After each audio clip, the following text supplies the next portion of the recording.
ஹாய்ங்க, எல்லாம் எப்படி இருக்கீங்க? நல்லா இருக்கீங்களா? இது எதுக்காகன்னு பார்த்தீங்கன்னா, ஒரு சப்ஸ்கிரைபர் வந்து கேட்டிருந்தாங்க. ஜென்ஸா லேடிஸான்னு தெரியல. யாராக இருந்தாலும் நம்ம கேட்டதை வந்து அதை அவங்களுக்கு நிறைவேற்றி காமிக்கணும்.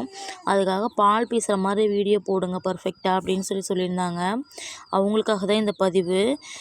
எதுக்காக மடி கழுவுறோன்னு பார்த்தீங்கன்னா, நம்ம மடி கழுவாமல் கூட பால் பீசலாம். ஆனால் மடி கழுவுறது எதுக்காகன்னு பார்த்தீங்கன்னா, சாணியில், அதுக்கப்புறம் வந்து மண்ணில், இந்த மாதிரி நம்ம குட்டை தண்ணி இது மாதிரிலாம் அந்த யூரின் தண்ணிலாம் படுத்திருக்கும். அந்த கிருமிகள் வந்து பாலில் வந்து அஃபெக்ட் ஆகக்கூடாது. அதுக்காக தான் வந்து நம்ம வந்து மடி கழுவி சுத்தமாக கழுவிட்டு அதுக்கப்புறமா வந்து நம்ம பால் கறக்கிறோம்.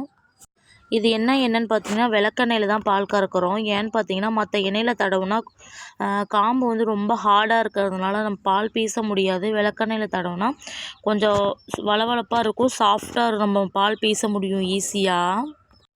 பால் பீசி நாங்கள் எங்கேயும் சொசைட்டியில்